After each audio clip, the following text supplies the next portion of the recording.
there's this sort of understanding that we are in this undulating field of infinite variables, and we get to decide how we want to categorize these variables. And the categorization of the variables is are tools that we use to manipulate the variables to obtain our will. And this is really a cool way to look at it, because suddenly all these antiquated old tools you can bring back. And one of these antiquated old tools is the word Satan, Lucifer, the force of darkness in the universe. This is a very useful handle that you can use to climb out of whatever depressive state that you happen to be in. Because as far as I'm concerned, being depressed is a truly satanic state. Because in general, the depression has gone beyond being circumstantial, has gone beyond being a result of stimulus outside of yourself, and is now just a result of some kind of reoccurring awful cascade that's actually maybe even created changes in your neurology in a way that your shit is firing that your engines aren't firing appropriately. So you feel tired. You can't get anything done. Anything that you want to get done doesn't get done because you feel so tired, and you feel alone, and you feel like everything around you is tasteless and empty. And I speak from a place of having been deep in that horrible pit. And I know a lot of you aren't like this, and I hope you don't get annoyed that from time to time I talk about that state and recommend people clean their house and all and the variety of things I talk about. But I talk about it so much because it's plagued my life from time to time.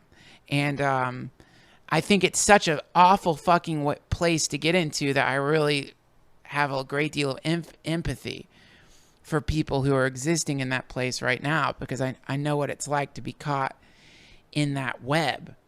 And the fascinating thing about that web is there really isn't that you're the fucking spider in the web of depression. You're the thing that comes clambering down the fucking web and devours itself. That's you. So it's a completely what's really awesome about the state of depression is that it is it's kind of a gateway. And the gatekeeper is yourself. And the gatekeeper is asking you this incredible riddle at every moment, which is, why live? And if you can answer that riddle, the gate will swing open and you will be allowed out of this awful net and into the party that is modern life, that so many people think is a living and horrific hell. So this is where the Satan word comes in really handy when you're in this fucking awful dungeon of depression, because here's a really interesting thing you can do. You will find that when you're depressed, your attention is being grabbed every second by either negative thought patterns or by external hypnotic devices. For example, TV, video games, the internet, or bad people that you shouldn't be around. And if you see these variables, if just for fun as a thought experiment, you think to yourself, at this moment, I am in a hypnotic trance where I am being distracted by Satan in the form of the various indulgences that I keep going for, it sort of raises the stakes a little bit. Because if you just think, yeah, I'm just going to fucking sit down and play Minecraft for the next 5 hours, you can almost do it. It still feels like shit. You know it sucks. You're sitting there in this sort of decrepit state, smelling your underarms and looking at the cigarette burn in the ashtray and maybe smelling your fucking cat litter box that needs to get changed, and looking at the various like cum-soaked tissues and the shit scattered all around your house, you know it sucks.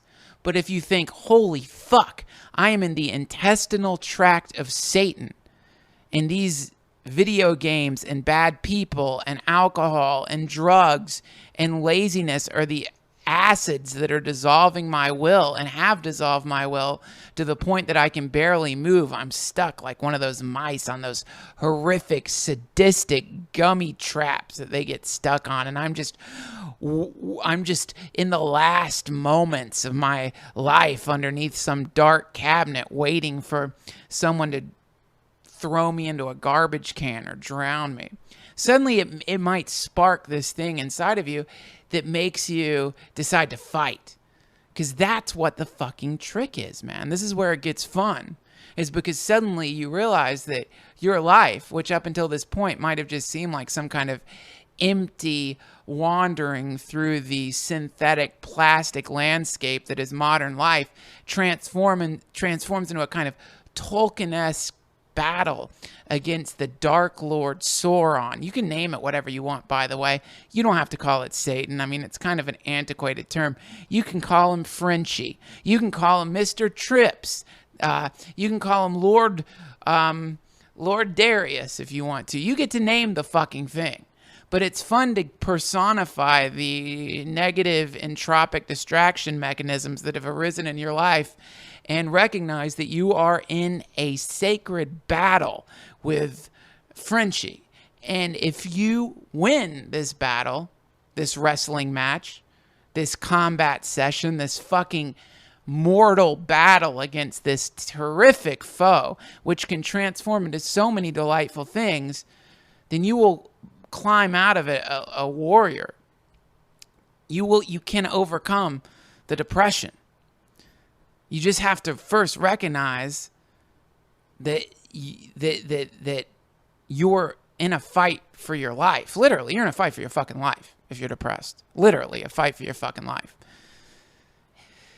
And what does it mean? What does it mean? It means that like every single aspect, every single thing surrounding you, the porn, the shitty food, the fucked up girlfriend or boyfriend, the friend that only hurts you instead of giving you positive guidance and love, the family member that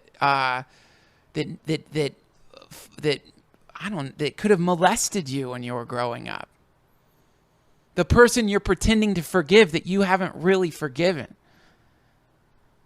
All of these are like the heads on the writhing hydra of Mr. Frenchie, Satan. Call it whatever you want, Queenie. Recognize it for what it is. And then when you raise the stakes and work yourself into a Braveheart style warrior stance and decide that you want to live, that's when you put up the fucking fight. And you'll also find there's another head on Mr. Frenchie. And it lives inside of you. It's the puling, mewling, whimpering, simpering, whining, anxiety-ridden part of you that tells you, no, I'm tired. Let's just rest a little longer. Let's just lay down for a little longer. Let's just put it off till tomorrow to go to the gym. Let's put it off till tomorrow to go outside and run. Let's put it off till tomorrow to do the push-ups. Let's put it off till tomorrow to tell that fuck face to get the fuck out of our lives. Let's put it off till tomorrow to live. And if you're like me, every time that voice comes into your mind, you'll think, how many fucking tomorrows do I have? How many tomorrows have I put off? You'll find that you're surrounded by stacks of tomorrows that have become yesterdays, surrounding you like rotting fruit. And you just keep stacking those days onto that pile of rotting fruit. as you lay there surrounded by the bloat flies, the demonic forces that whirl around you in the form of unpaid bills, belly fat, and bad friends. You gotta wake the fuck up and fight the fight, or die, or just fucking die. But I would prefer that you stay alive because you listen to this podcast. You're a subscriber and I love you. And I don't want you to be fucked up. I don't want to be fucked up. A lot of these tirades and rants and didactic indulgences that you might hear are me talking to myself. Because I've you know, this shit happens to me. It's a constant battle, you know. But fighting is good. Battles are good.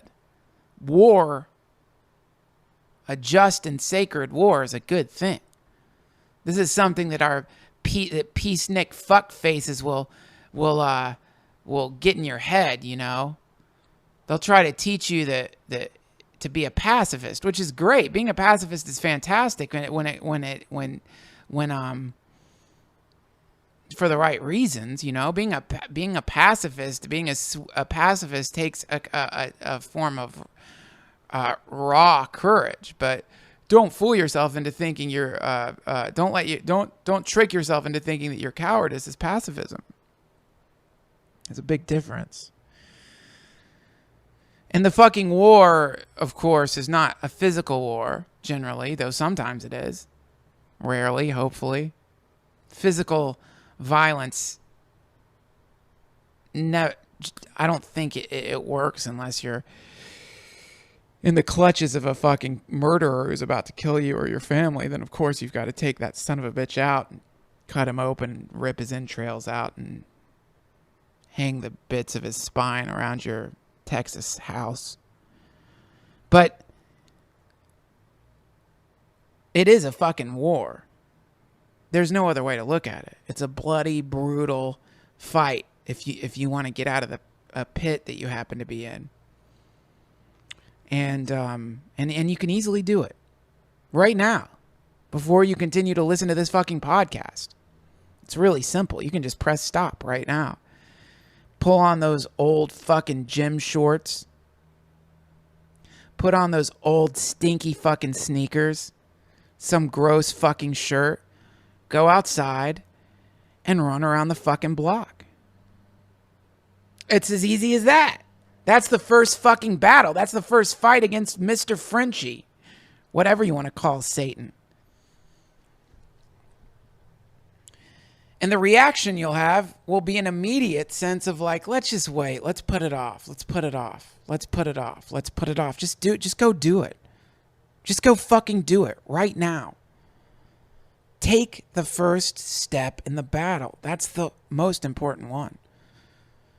And let yourself get angry.